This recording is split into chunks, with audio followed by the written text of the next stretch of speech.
Hi everyone, I'm Jamie from Tailo, and thanks for being here. Look, I know you're all busy, and learning technologists are some of the most stretched people that I know in higher ed.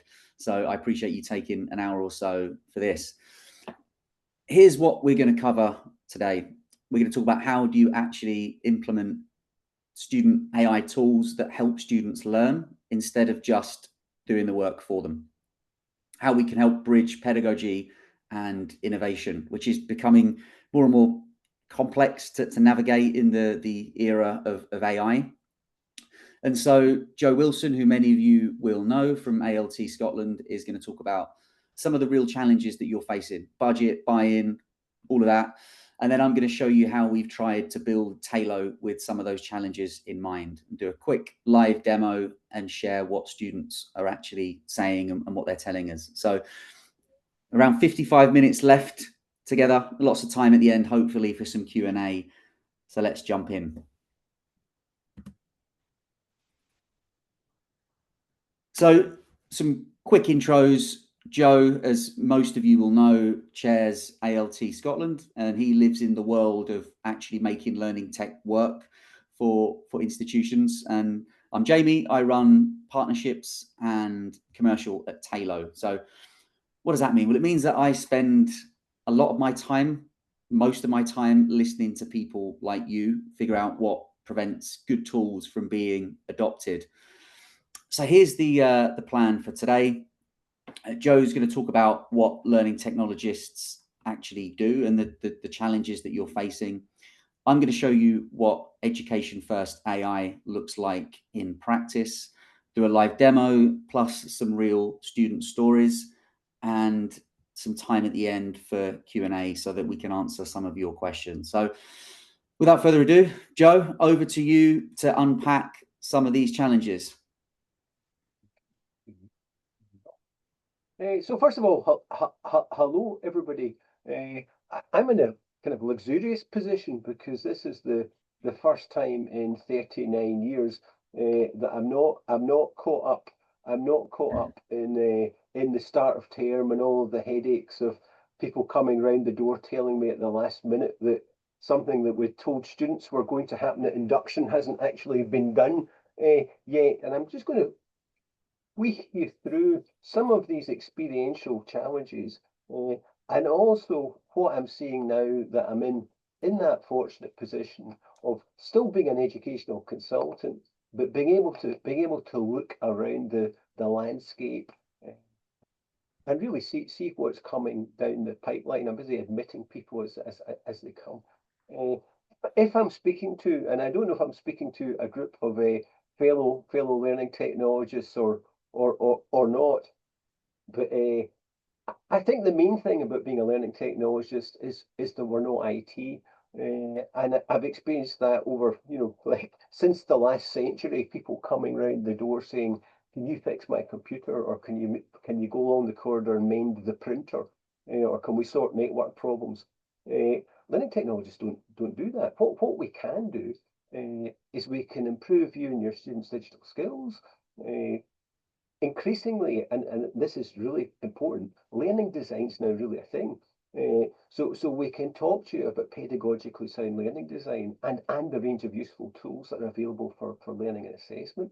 Uh, Again, with an eye on legislation and all of these kind of things, we can help you create accessible teaching and learning materials so that you're not just scanning a PDF map upside down and sticking that into the virtual learning environment, which I've seen on many occasions. Uh, but it's also about having a positive relationship with our IT colleagues, really to ensure that we're not shadow IT, and that we're making the most in partnership, making the most of the tools that we've got available for teaching, learning, and assessment.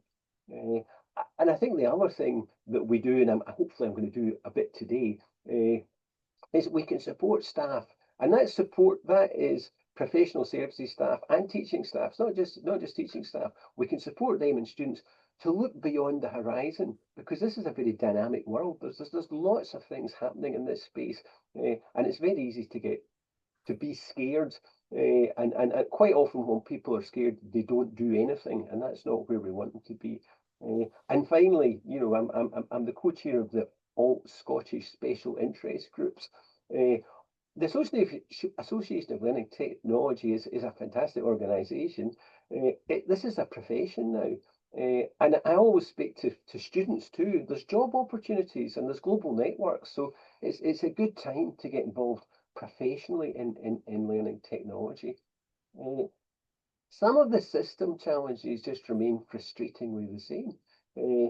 There's always been, and I'm speaking from a college point of view, but this equally is true of the university system. There's retention challenges, there's attainment challenges. There has always been a digital transformation inertia of people holding back, not being quite brave enough to try new things. And although COVID sped all of that up, once COVID sped it all up, people were busy trying to slow it back down again. They were returning to the photocopier rather than keeping up all of the new good practices that they've learned. There's still a reluctance to embrace blended learning. That's part of that. In Scotland, really, he really misspoke. One of our education ministers at the end of COVID said, and that's the end of blended learning. It's not the end of blended learning. It's just we're just at the beginning of blended learning. But because of these kind of statements, lots of our colleagues really haven't embraced or are trying to resist blended learning, and students really want blended learning. Again, there's still a lack of support for staff and student development of digital skills, and above all, with AI and all of these things on the horizon, there's really a big fear of change. Specific student challenges. Sorry, Joe, I was just going to say, before you move on to the next slide, there is an error box that's popped up at the bottom. I'm not sure if you can see it. I can see it. You should. Yeah, there we go. Just makes that slide a bit cleaner. Thanks. No bother. Thank you. Specific student challenges, and some of these are a bit new. Again, I've taught in schools and colleges and all round, and there always was a bit of classroom management, but perhaps the post-COVID generation are just a bit more unsettled. And what I'm picking up specifically in a college environment, although I've also seen some university colleagues discussing this too, there are some behavioural issues emerging, and that's about students' attention and all of these kind of things. The digital divide is still alive and well. Lots of students still don't have the devices they need to engage properly with blended learning, and that's an institutional challenge. I would place that challenge at the institution's doorsteps to ensure that the students have a laptop or an appropriate device. Ethical use of AI is all over the place. That's both for staff and for students. There's huge amounts of fear in the system. If you're playing buzzword bingo, then I'm sure you knew that AI would be mentioned at some point. And the other thing that's apparent, and again, this might relate to the first point about behaviouralism, and it may be related with COVID, but more and more learners are identifying, which is good, they're identifying that they have additional support needs, and that puts additional tensions on the system, on teachers and the system. In terms of the overall landscape, and this applies to the whole tertiary system, there's just much less money in the overall system. Whatever we do, we have to do it with an eye on data security. We have to do it with an eye on GDPR. We have to do it with an eye on the accessibility legislation that's there.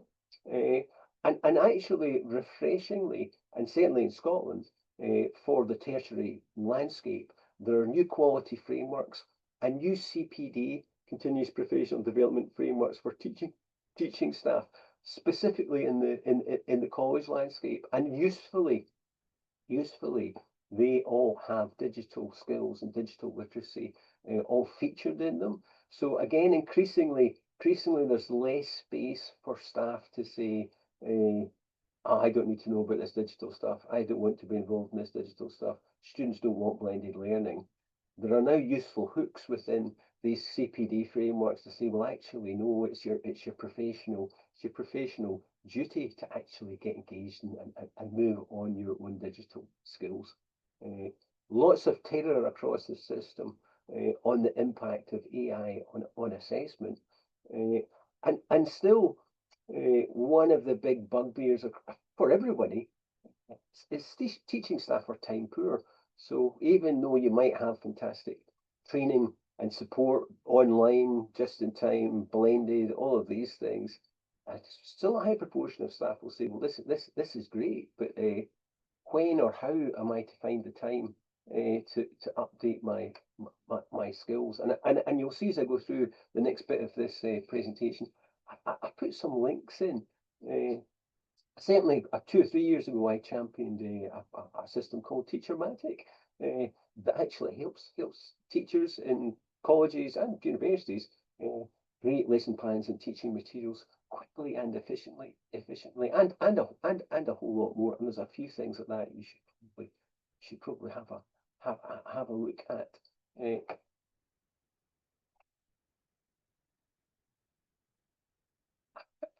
Couple of these things in about the AI thing, the whole AI debate.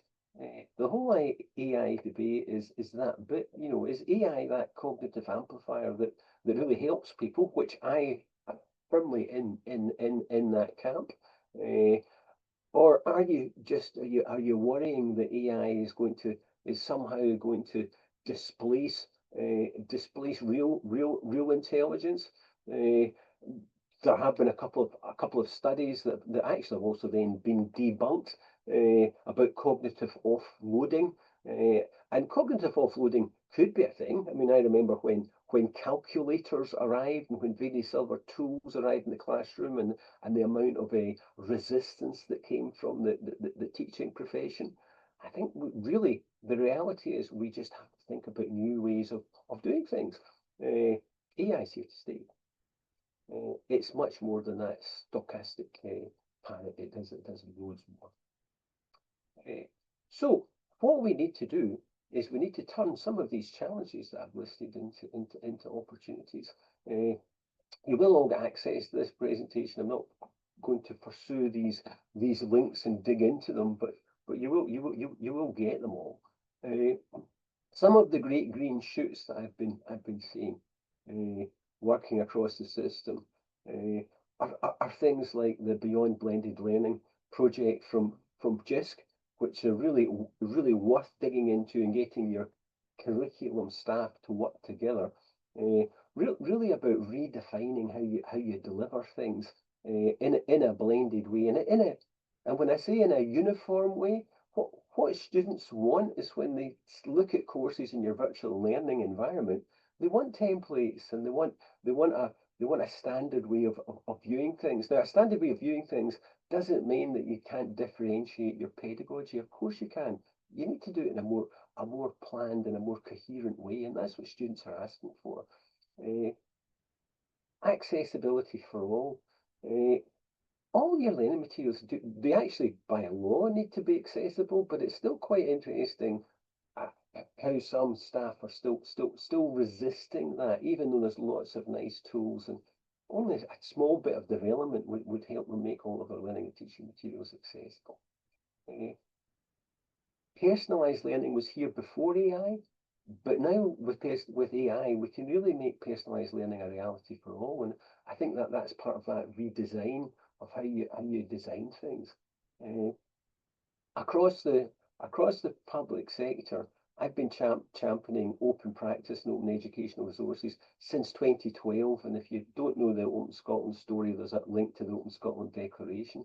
And just to be really current, yesterday the Scottish Government launched the digital strategy, and they have finally listened to some of the things that the academics across Scotland have been lobbying for since 2012. And the Scottish Government digital strategy, hooray, mentions that we should all be working together around open educational resources and sharing things with sensible Creative Commons licenses. And that should speed up and enriching the learning and teaching landscape for people working in schools, colleges and universities. I'm a great advocate, and if you look for me, you'll find that I've been blogging since the arrival of blogging in 2000. But where we should be now is that every student should have and staff member should have a blogger equivalent or an e-portfolio for all of them that belongs to them, doesn't belong to the institution, it belongs to them. And lastly, that bit of courses being too big or too long or all of these things, the university system suddenly got excited about micro-credentials. But micro-credentials and digital badging, again, have been about for a very long time. And you want to adopt systems that can cope with micro-credentials and digital badges and digital certification. What might it look like? And I just grabbed this off got City of Glasgow College's Learning and Teaching Academy website, which I played a big part in developing when I was there. If when you get this link, you'll go on all these buttons and things designed with ThinkLink, which is a superb tool for these kind of visualizations. You really need to plan out the tools that are available for staff and students and show them how they all work, and also what you've to use them for. And what we did at City of Glasgow College was we took the ABC learning design model from University College London, and we developed it into something that we translated into college practice as active, blended and connected learning. And it really worked. It worked both with our teaching staff, and we have similar. If you get this presentation and you get to the site, you'll see what I'm presenting here is the kind of teaching staff side of things. We have also got learning wheels for students and professional services staff that show them the tools, the suite of tools that we've got available for them, and the support that's available for them, and the training that's available for them. And I'll always do a special shout out at this point. This is all about new ways of working. City of Glasgow College was and it still is a Microsoft house in the main, but for things like this, we also have an institutional Google account, and that allows the learning technologists and others to push information out that's not necessarily all going through the college or the institutional website. So you have to plan new ways to be open and new ways to empower staff at all levels. Oh, and I've done something bad there and clicked onto the link I didn't mean to click onto. So just give me a second. I'll just get back to where I was.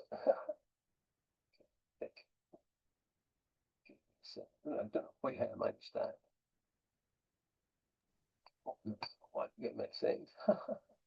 There's me eating up time, but you can Do you want me see. to jump in and We share can jump. from where you See, were, I've Joe? got something. Hold on. I've got back. I've got it back. That's fine. Okay, here we go. So that bit about turning challenges into opportunities. It's going to be digital literacy for all, and that's for teaching staff and students. I've got a son who's at a college just now, and I would say that they aren't doing digital literacy for all. They're still giving them the small drips of things. And when I chat to him about other things he could be doing, he's always really excited and interested.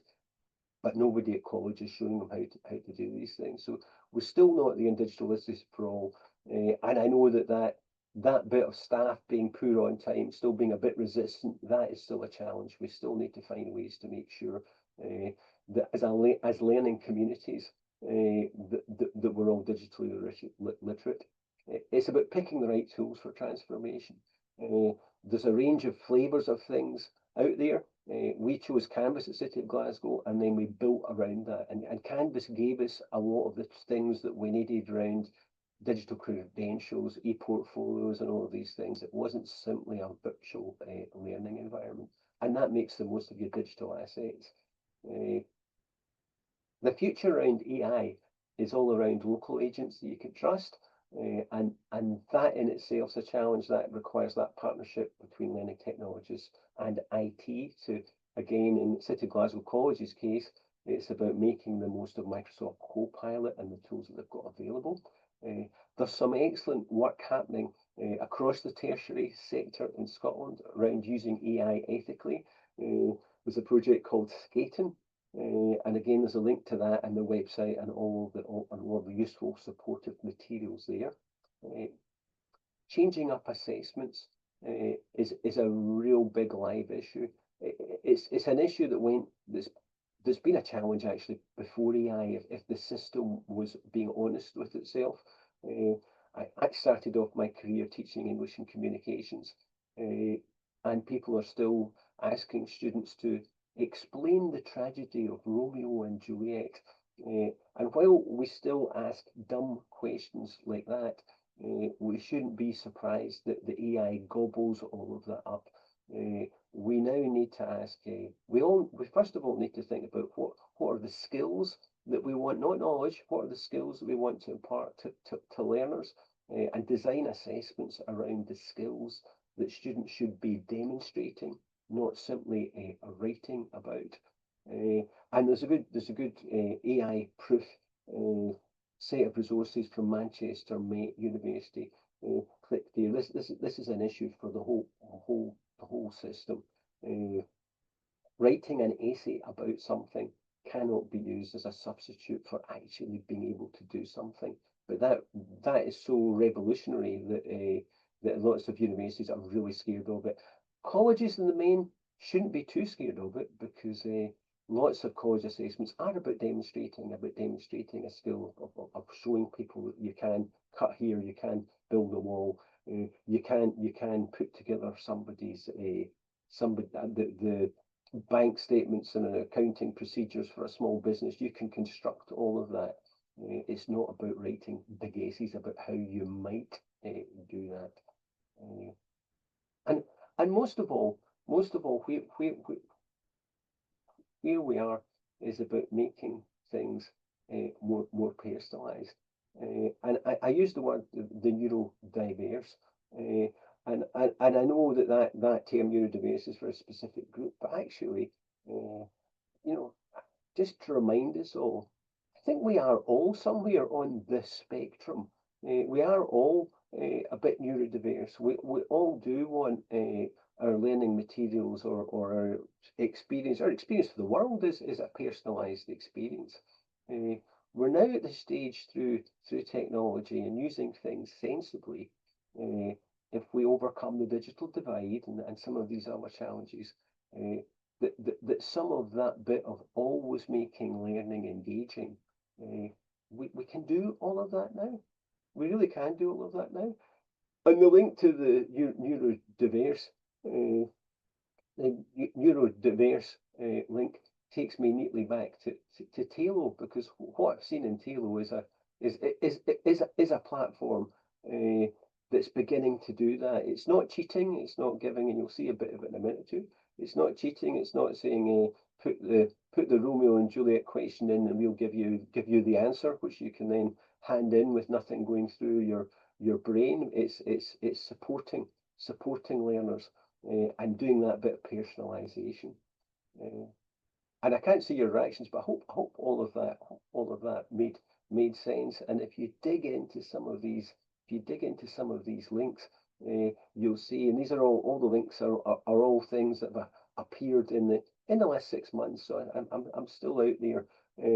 I'm still out there at the bleeding edge of learning technology. So go and have a look. But what I would ask you all to do, because I look around all of the time, and it's that Google site bit and these various other things, across the sector and internationally, we're all battling the same dragons.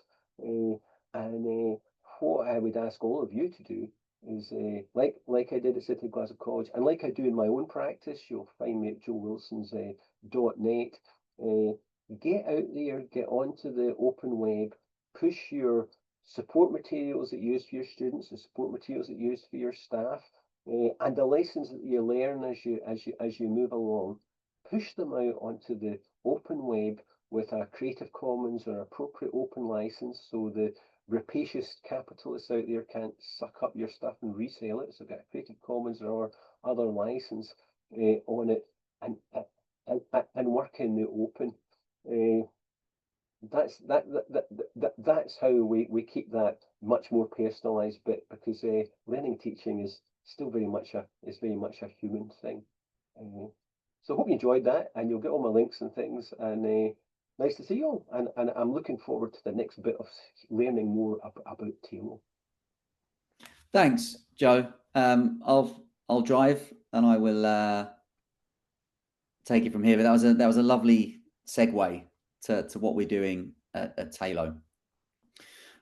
I think stunned silence is probably all we can expect today, but I don't doubt that there was some really useful and insightful takeaways there from what you spoke about, Joe, and a few things that I've scribbled down. You know, you were blogging before it was cool. That was that's good to know. But you mentioned that ethical use of AI, in your words, is all over the place, and I think if we were to boil down the current state of AI in education into a sentence, that would be it. It's all over the place. And what I'm going to talk to now is what we believe to be the future of AI in education. Because when we talk about AI in education, most tools today are built to answer questions really fast. But that's just not teaching. That's automation. And the next phase of AI design, which is what researchers and what our researchers call alignment, is about teaching AI to support reasoning, reflection, and dialogue. And at Tailo, we're designing around that principle. So our tools help students to read, question, and comprehend, not just outsource their thinking. And the tutor within Tailo behaves like a great coach or any great teacher that you've had. If you think back to that best teacher you ever had when you were studying, you know, did they just give you the answers? No, they guided inquiry and they prompted reflection and they reinforced your understanding without ever completing the work for you. And because everything that we build is co-designed with students and with faculty, it fits the real rhythm of learning and not just the logic of technology. So I'm going to jump into a quick live demo of Tailo so you can see it in action.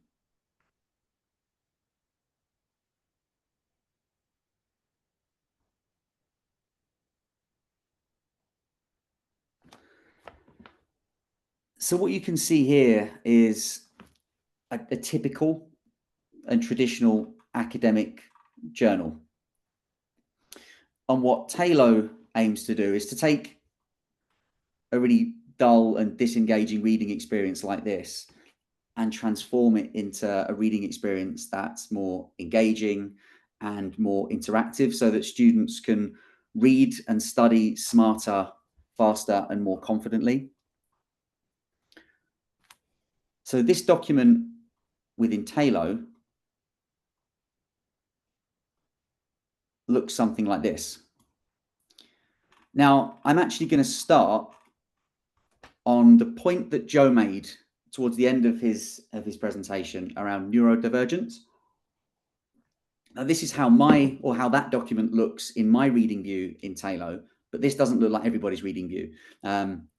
Now, when Tailo was built, it was built with neurodivergent students in mind. And so accessibility and UDL principles were baked in when the product was built from the ground up. So you can change from light mode to dark mode. You can have different themes, font sizes, font spacing. Now, I usually ask the room if they prefer dark mode or light mode. I'm going to stick with dark mode because it tends to split the audience 50-50. I moved over to dark mode a couple of years ago and I would never go back, because just by making that small change to my reading view, it just means that I can stick with the text for longer. That's what we found, is that students that can control their reading environment can focus for longer. We quite quickly figured out that this kind of thing, although built for neurodivergent students, the reason that we've broadened out now into supporting all students in this way is because, as Joe said, we're all a little bit neurodivergent, and this kind of thing can help everyone. So here's that academic journal in Tailo. And some of you will have heard of the how do you eat an elephant?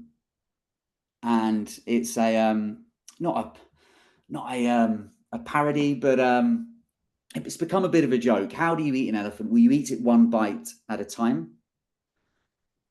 And that's a principle that I see within Tailo. So you saw that academic text. It's about an hour long.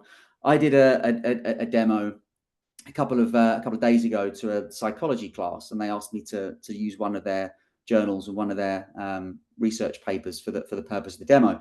It was a 172-minute read, nearly 3 hours. That's a lot of reading. That's an elephant. This may be more of a baby elephant, but we tackle it in bite-sized chunks. So Tailo breaks every document down into sections. So you can see that 66-minute read, which could be quite overwhelming for a lot of students,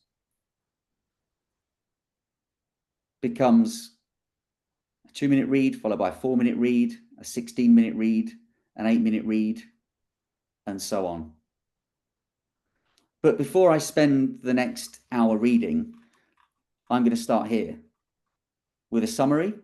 So 1-minute read, because if I'm a time-poor student and I need to read more efficiently with the time that I've got to dedicate to reading my academic journals, I want to know that if I'm going to spend the next hour reading, I'm reading something that's relevant.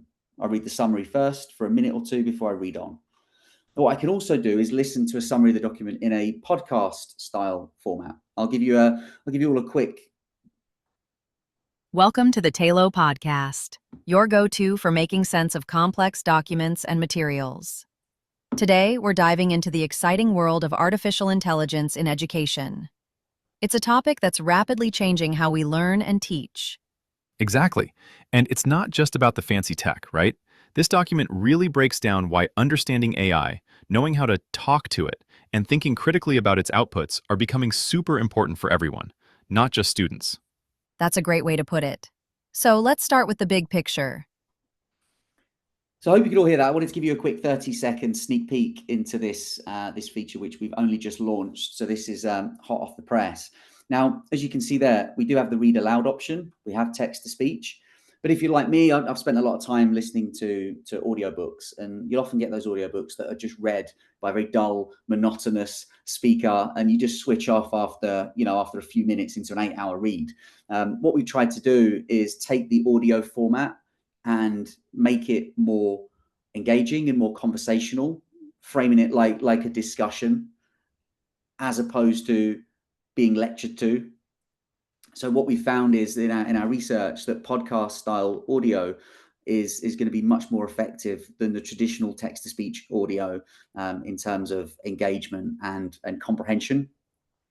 So moving on from summaries and podcasts into the actual document itself, and I mentioned that what Tailo does is transforms that traditional reading experience into something that is far more engaging and interactive. So how do you interact with a document? So there's various ways in which you can do that, and you'll see alongside the right-hand side is what I would describe as a toolkit. And there's some really simple and straightforward ways in which you can use basic tools to interact with the document, and there's some more sophisticated and more advanced ones. You would expect to be able to search and find something within a document. You can add comments, and you can highlight key points. But to take it one step further in terms of interacting with the document is what we call our tutor and a reading assistant. So if I highlight a term like this, which I just don't understand, I hit explain.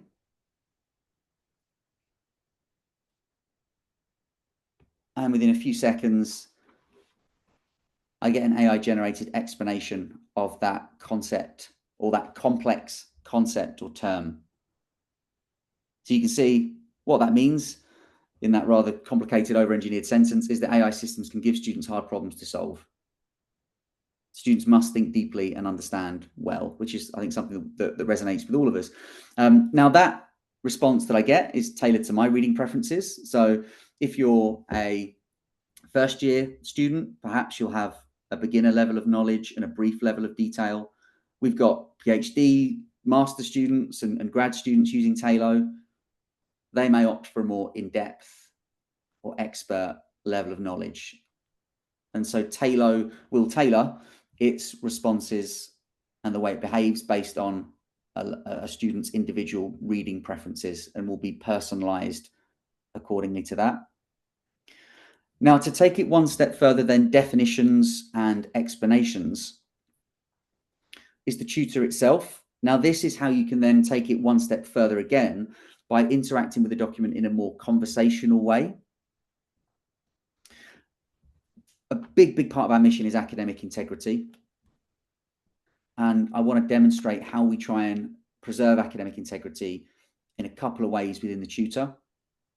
The first way is by making sure that the tutor is grounded in the text. So if I ask the tutor a question like this, who won the World Cup? It's going to tell me that it can only provide information that is present in the document. The document's about AI. It's not about the World Cup. That's important because what the tutor's not doing is going out into the world of information and misinformation and bias and start hallucinating. I'm sure we've all been there when we've used generative AI, where we produce something with ChatGPT and we read it and we go, that stuff's been made up. Tailo Tutor has very thoughtful and careful guardrails around it that prevents it from doing that. And another way in which we try to preserve academic integrity is simple, which is just by not doing the work for the student. If a student asks Tailo Tutor to write me an essay on this topic, it'll say no, but it won't just say no. It'll redirect and it'll say, I can't write the essay for you, but I can help you understand the document better. I can guide you. Why don't we start here? And it will signpost to the introduction, perhaps the conclusion, the abstract. So that's your jumping off point without the tutor actually doing the work for the student. Another thing that Tailo Tutor does is it aims to provoke thought. And that's when it comes to students using generative AI, that's the thing that I personally am most scared of, is that students are now outsourcing not just the work, but the thinking to AI. I feel like the more students do that, the more they rely on ChatGPT, for example, to do the thinking for them, the less their ability to actually critically think and think deeply themselves. So you'll often find that with the tutor, rather than ending with the answer to a question in more of a Q&A format, this is going to be more of a discussion. If I ask the tutor, which do they think the most urgent challenges are in this paper, it'll confirm those challenges, what they are, and what the paper says, and only what the paper says. But I think what's really interesting is that it ends with a question. It asks the student, what do you think? Do you think another challenge is more pressing? It's trying to provoke the students to think for themselves. And the last example I'm going to show you within the tutor is something that most people don't expect from AI, which is empathy. I've been there. I remember being there in my first year, seeing an academic journal for the first time and feeling like I wasn't smart enough to be there, and it really knocked my confidence.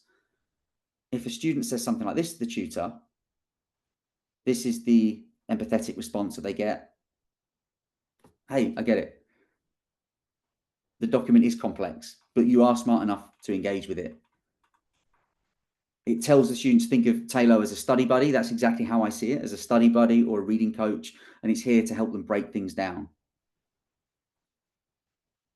Again, it ends with a question. Hey, look, this is how we can take it from here. Should we break it down one section at a time, start with a summary, or perhaps focus on a specific section? So it's guiding that student without doing the thinking or the work for them. So hopefully you can see there how the reading experience is transformed within Tailo, but it doesn't start or end there. So if we step back into the student's shoes, they show up, they've got a reading list, they need help reading and comprehending those complex academic papers. But what if they've got their first assignment and they need to do more research? This is where they would head to research guides. All you're going to do is tell Tailo, what topic are you researching and what is your research question? Now, Tailo is connected to the world's largest collection of open access journals. There's over 250 million. So what Tailo will do, when it knows the context, when it knows the topic and the research question, it will scour those 200 million plus journals and papers, and it will surface the top 5 to 10 most relevant. What it will do with those papers is then produce a research guide that looks something like this. Again, you can generate a podcast and get a summary of key findings within that research guide. And here's the guide itself. So this is, as it says there, basically a compilation of relevant areas from those research papers that are related to the topic.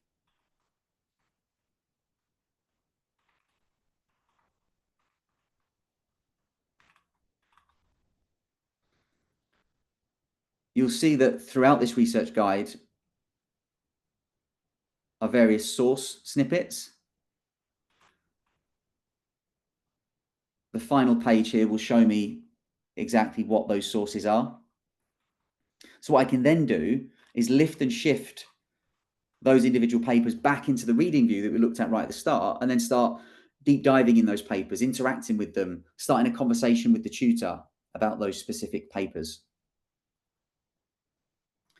But if we go back and put ourselves back in that student's shoes, they've done some reading, they've now got some research, but they've still got this assignment to write.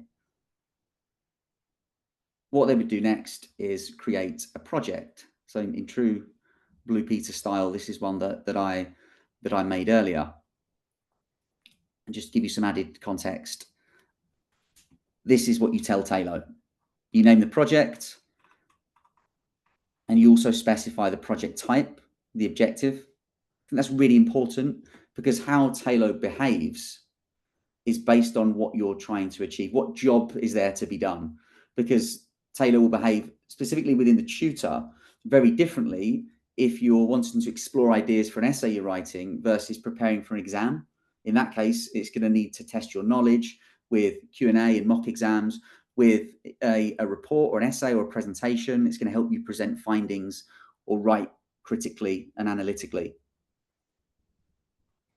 You can see here in this example, I've told it that I'm studying computer science, and what I'm looking to do is write a report on the impact of generative AI in education. What I then do is collate all of those research papers and documents here within the project. Now, I again, speaking from my own personal experience, was a terribly disorganized student.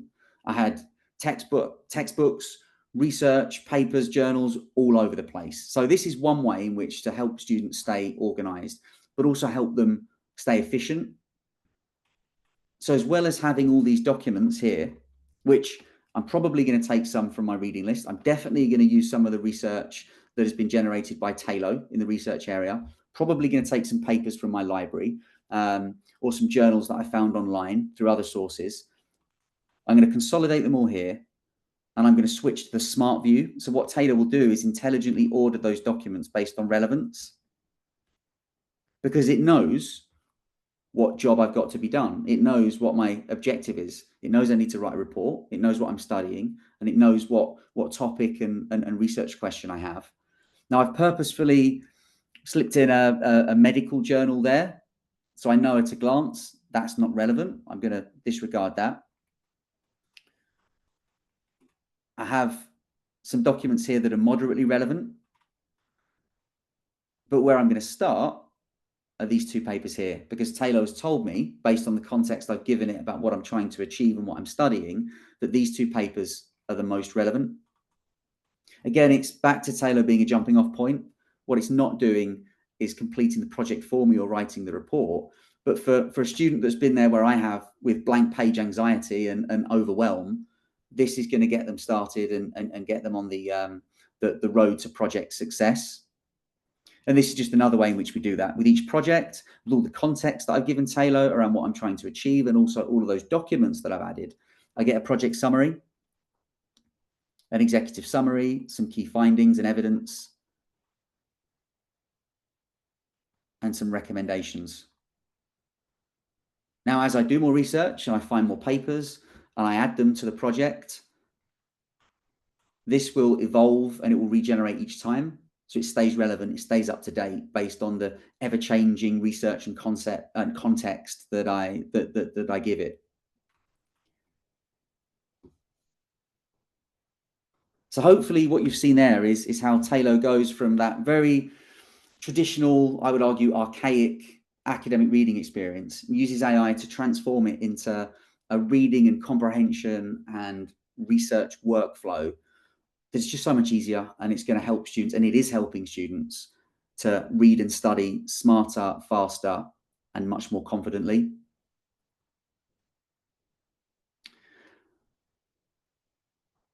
So I'm going to jump back into the last couple of slides before we go into some Q&A.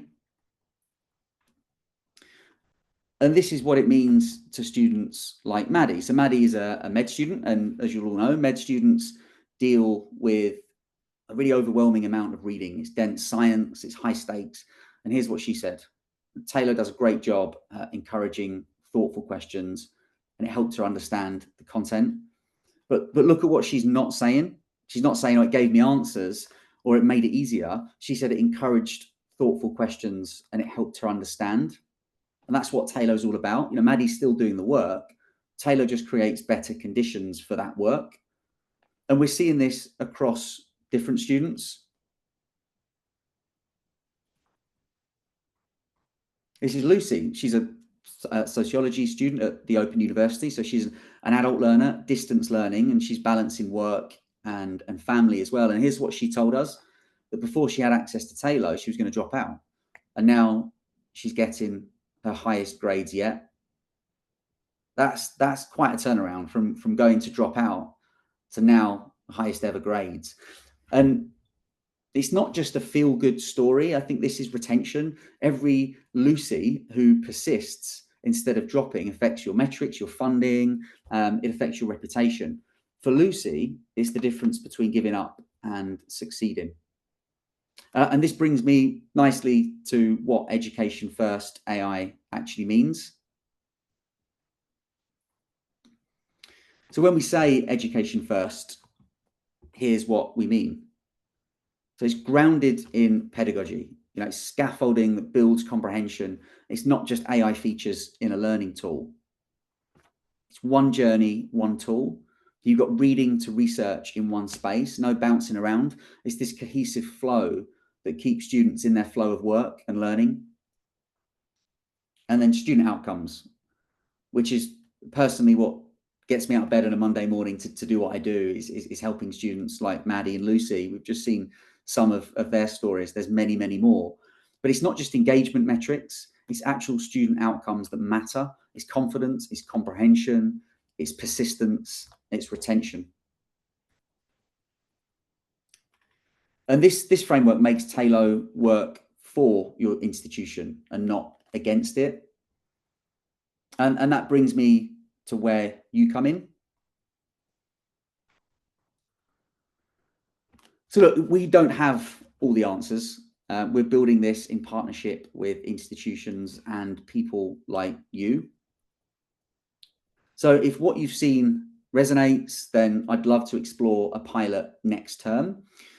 Our pilots are just low lift test runs with a small group of students where we think that we can see the most impactful student outcomes in a term, a 12 to 16 week period. So we give you free access. We provide licenses to those students at no cost. We handle all the onboarding, the data analysis, so we can prove that it actually works. You just provide the institutional context that makes this better. So you can scan the QR code, or you can just drop me an email after if you'd like to continue the conversation. I love talking to learning technologists because you see a lot of things that we don't. But I think in terms of looking ahead to the future, I think we all know now that AI is here and it's here to stay. It's not going anywhere. The question is, how do we shape it to actually serve learning? And the institutions that are engaging with us early and they're piloting thoughtfully and sharing insights, they're those that are literally shaping what education first AI becomes. Because personally and genuinely, I don't believe that the future of AI in education is going to come from Silicon Valley. It's going to come from people like you. So, all right, with a few minutes left, let's open it up to some questions. I didn't introduce Patrick at the start because myself and Joe have done most of the talking, but Patrick Wheeler has joined us. He's our CTO. He's joined us to help with any technical or technical product related questions that you may have. So he's here too to help answer some questions. And then Ben, I think you're going to handle some of those questions for us in the chat.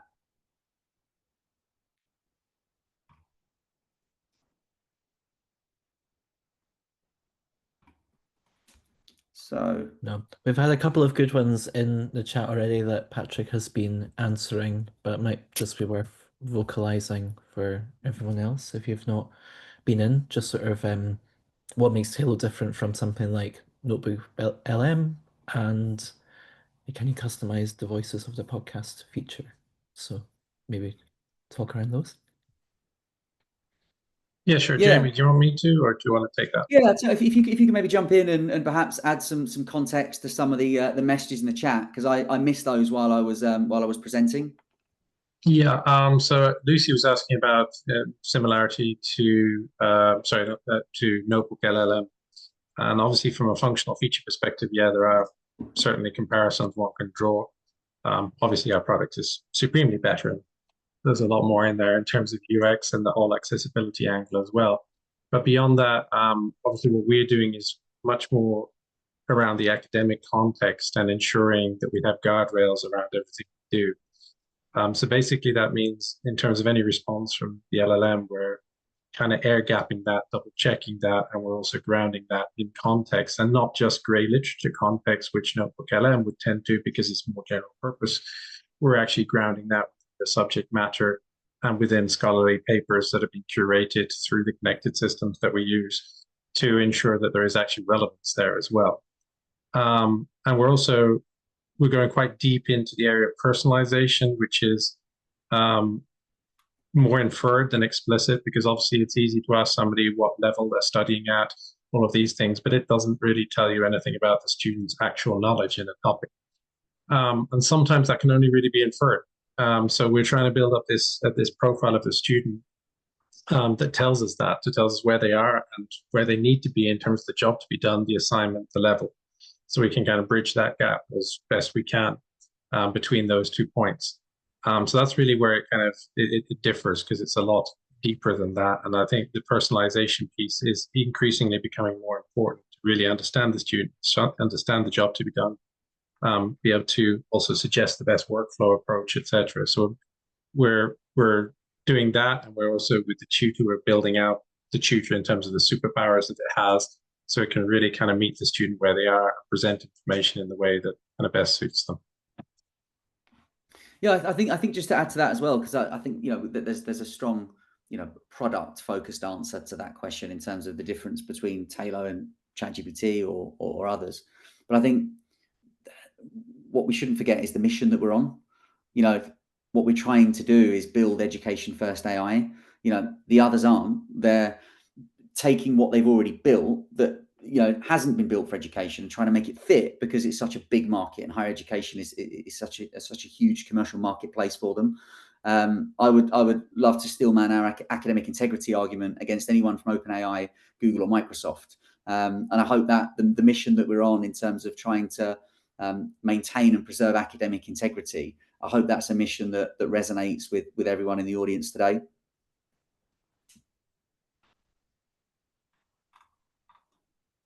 Brilliant.